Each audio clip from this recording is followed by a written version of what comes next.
Dajjal ini, kata Rasulullah, akan muncul dengan tanda-tanda alam yang tidak bisa ditutup-tutupi. Dia akan muncul dengan tanda-tanda alam yang tidak bisa disembunyikan, nggak bisa juga dikarang-karang.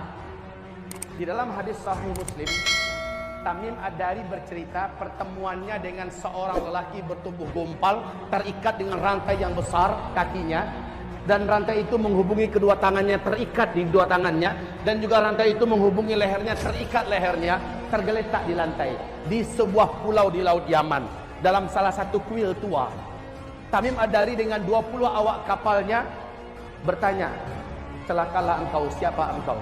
Kata lelaki yang terikat itu, kalian tidak usah takut kepada saya terikat dan saya tidak akan bisa menyakiti kalian. Apakah kalian datang dari Arab? Tamim Ad-Dari menjawab, benar, kami dari Arab. Sudah lama saya menanti-nanti orang Arab masuk ke pulau ini. Saya mau mendengarkan perkembangan dunia terkini seperti apa. Dia bertanya, apakah sudah muncul seorang lelaki di Arab? Dia adalah orang ummi, ngaku-ngaku sebagai nabi, namanya Ahmad. Udah keluar belum? Maka dijawab oleh Tamim Ad-Dari, sudah. Oh, sebentar lagi. Kalau begitu sebentar lagi. Kalian beriman enggak dengannya? Ada yang beriman kepadanya, ada yang tidak beriman. Beruntunglah yang mau beriman kepadanya, kata laki-laki ini. Lalu dia bertanya, dijawab. Pertanyaan berikut ini yang penting, Pak. Dia bertanya tentang buah kurma di kebun kurma Baisan. Tamim Ad-Dari mengatakan, apanya yang ingin kamu tanyakan? Laki-laki yang terikat itu berkata, sekarang masih berbuah enggak? Sekarang buahnya banyak, lebat. Tidak lama lagi buahnya akan berakhir. Itu adalah tanda-tanda saya akan lepas. Lalu dia bertanya lagi tentang Danau Tiberias. Danau Tiberias, apanya yang ingin kau tanyakan? Kata Tamim Ad-Dari, apakah masih ada airnya sekarang? Menjawablah laki-laki yang terikat itu, airnya sekarang tidak berkurang dan banyak. Laki-laki itu yang terikat ini berkata, tidak lama lagi danau ini akan mengering, tinggal tersisa sedikit. Saat itu saya lepas dan saya bebas. Ketahuilah oleh kalian, saya adalah Al-Masih, kata laki-laki yang terikat itu. Saya adalah Al-Masih. Dia tidak mau menyebutkan namanya lengkap, Al-Masih Dajjal. Dia hanya mengatakan, saya adalah Al-Masih. Ketika saya lepas, saya bebas, saya akan masuki seluruh kota-kota di muka bumi ini. Hanya dua kota yang saya tidak berhasil masuk, yaitu Mekah dan Tibah, kata beliau.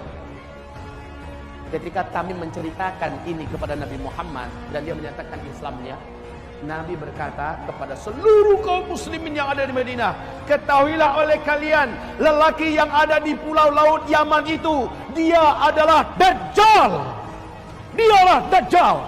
Demi Allah, ciri-ciri yang aku ceritakan kepada kalian lengkap semua yang ada diceritakan oleh Tamim barusan kepada saya. Tibah yang dimaksud oleh lelaki Dajjal itu adalah Madinah ini. Jadi Mekah Madinah hanya dua kota ini yang Dajjal tidak bisa masuk. Makanya salah satu cara selamat dari Dajjal nanti, kata Rasulullah, larilah kamu ke Mekah atau ke Madinah. Masalahnya ketika Dajjal ini keluar, teknologi udah nggak ada. Kita mau lari ke Mekah gimana? Pesawat yang menerbangin kita udah nggak ada. Kalau begitu, ada langkah lain yang harus kamu segera buat agar kamu selamat dari Dajjal. Langkah-langkah inilah yang sudah kita susun dan kita muat dalam kitab Zikir Akhir Zaman. Cara-cara dari Rasulullah agar selamat dari Dajjal.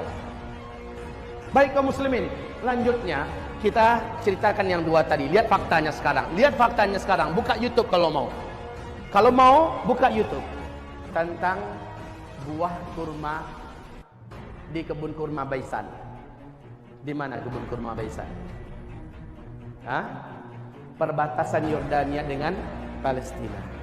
Kaum muslimin, kebun kurma Baisan ini sudah beberapa tahun terakhir sudah tidak berbuah 100%. Sudah tidak berbuah 100%. Bahkan batang-batang pohonnya pun cenderung mengarah kepada mati. Awas, hadis tadi mengatakan tak lama lagi buahnya akan berakhir. Adalah pertanda saya akan lepas. Satu. Yang kedua, dia bertanya tentang Danau Tiberias. Masih berair enggak? Kami menjawab sekarangnya airnya banyak, enggak berkurang. Sebentar lagi airnya akan susut. Ketika benar-benar akan habis, berarti saya sudah lepas. Untuk Bapak Ibu ketahui, di sini nanti buka halaman 800. Hadis Nabi mengatakan bahwa sesungguhnya tanda di antara Dajjal itu akan keluar adalah Danau Tiberias akan menyusut. Faktanya, Danau Tiberias ini sekarang tuh di Israel, Pak. Sekarang letaknya di Israel, dekat perbatasan dengan Lebanon. Danau Tiberias ini kaum muslimin, ini permukaan danau, ini dasarnya. Ya.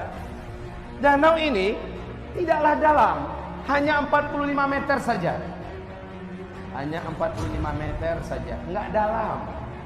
Sejak bumi terkembang, danau ini belum pernah susut, Pak, airnya. Tapi tahukah Bapak Ibu, perkembangan terakhir sejak hitungan 2003 sampai 2013, 10 tahun terakhir, pemerintah Israel telah panik sejadi-jadinya panik. Sehingga diumumkan di televisi resmi mereka tentang kondisi Danau Tiberias. 10 tahun terakhir, Danau Tiberias yang kedalamannya hanya 45 meter telah menyusut 16 meter. 16 meter ini bukan sedikit, jumlah yang signifikan. Ya, jadi dari permukaan sudah susut seperti ini, 16 meter, lebih 30% loh, Pak. Akhir 2013, dicek kondisi Danau Tiberias sekarang, bagian yang menonjol dari dasar danau sudah kelihatan seperti pulau-pulau kecil. Berarti semakin menyusut. Menjerit pemerintah Israel hari ini, ketakutan yang tidak bisa disembunyikan, Pak. Sebab apa? Sebab Danau Tiberias ini sumber air satu-satunya bangsa Yahudi di Israel. Mereka tidak punya mata air yang lain. Mereka tidak punya sungai. Hanya ini sumber mereka satu-satunya. Dan ini terus menyusut, terus menyusut, terus menyusut. Kalau Bapak Ibu nggak percaya, buka YouTube. La haula wala quwata illa billah. Informasi ini akurat. Ini nggak bisa ditutup-tutupi, nggak bisa dibuat-buat. Inilah yang menjadikan para ulama di Timur Tengah berkata, hadza zamanu khurujid dajjal. Inilah zaman kita hidup ini. Si Dajjal terlaknat itu akan lepas. Zaman saya hidup, zaman Bapak hidup, zaman ibu-ibu hidup, Bu, makhluk celaka ini akan lepas. Tanda-tandanya sudah sangat nyata. Ya Karim, ya wallahi, jangankan Bapak, saya saja kalau berjumpa dengan Dajjal, saya yakin tak tentu saya akan selamat. Ulama-ulama kita kalau berjumpa dengan Dajjal mungkin akan tanggal iman dari dada mereka, saking dahsyatnya makhluk celaka ini. Jadi Pak, makhluk ini akan lepas tak lama lagi. Kalau melihat tanda-tanda